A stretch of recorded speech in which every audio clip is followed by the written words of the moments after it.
పరిశుద్ధ గ్రంథం ఛానల్ వీక్షిస్తున్న ప్రతి ఒక్కరికి దేవుని పేరిట వందనాలు తెలియజేసుకుంటున్నాం. ప్రేమ, సంతోషము, సమాధానం సదా మీకు తోడేంటి నడిపించును గాక. నిన్నటి దినాన ఎస్తేరు గ్రంథము 4వ అధ్యాయం చదువుకున్నాం. ఈరోజు ఎస్తేరు గ్రంథము 5వ అధ్యాయం చదువుకుందాం. 3వ దినమందు ఎస్తేరు రాజభూషణములు ధరించుకొని రాజనగరు యొక్క ఆవరణంలో రాజు సన్నిధికి వెళ్ళి నిలిచెను.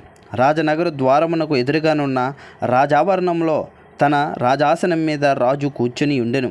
రాణి అయిన ఎస్తేరు ఆవరణంలో నిలబడి ఉండుట రాజు చూడగా ఆమె యందు అతనికి దయ పుట్టెను. రాజు తన చేతిలో నుండి బంగారపు దండమును ఎస్తేరు తట్టు చాపగా ఎస్తేరు దగ్గరకు వచ్చి దండం యొక్క కొన ముట్టెను. రాజు రాణి అయిన ఎస్తేరు, నీకేమి కావాలను, నీ మనవి ఏమిటి? రాజ్యంలో సగం మట్టుకు నీకు అనుగ్రహించదనని ఆమెతో చెప్పగా, ఎస్తేరు రాజునకు యుక్తముగా తోచిన ఎడల నేను రాజు కొరకు సిద్ధము చేయించిన విందునకు రాజువైన తామును హమానును నేడు రావాలనని కోరుచున్నానని ప్రత్యుత్తరం ఇచ్చెను. ఎస్తేరు మాట ప్రకారంగా జరుగునట్లు హమాను చేయవలనని త్వరపెట్టుమని రాజు సెలవీయగా, రాజును హమానును ఎస్తేరు చేయించిన విందుకు వచ్చిరి. రాజు ద్రాక్షరసపు విందుకు కూర్చుండి ఎస్తేరును చూచి, నీ కోరిక ఏమిటి? అది నీకు అనుగ్రహింపబడును. నీ మనవి ఏమిటి?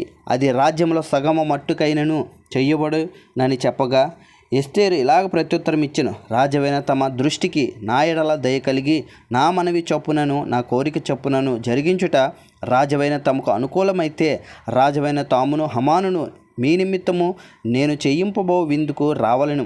రాజవైన తాము చెప్పినట్లు రేపటి దినమున నేను చేయుదును. ఇదే నా మనవియు నా కోరికయు అనేను.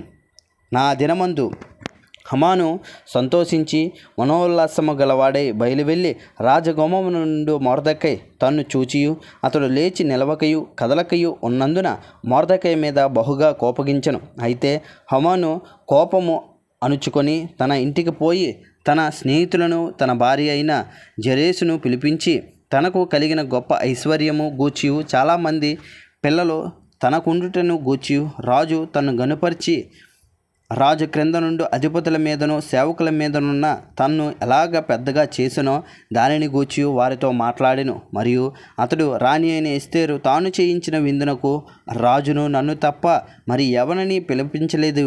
రేపటి దినమున కూడా రాజుతో కలిసి విందునకు రమ్మని నాకు సెలవైనదని తెలియజేసెను. అయితే యూదుడైన మొర్దెకై రాజు గుమ్మమున కూర్చుని ఉండుట నేను చూచినంత కాలము ఆ పదవి అంతటి వలన నాకు ప్రయోజనం ఏమీ లేదని అతడు చెప్పగా, అతని భార్య అయిన జెరెషును అతని స్నేహితులందరూ 50 మొరల ఎత్తుగల ఒక ఉరికొయ్య చేయించుము. దాని మీద మొర్దెకై ఉరి తీయింపబడినట్లు రేపు నీవు రాజుతో మనవి చెయ్యుము.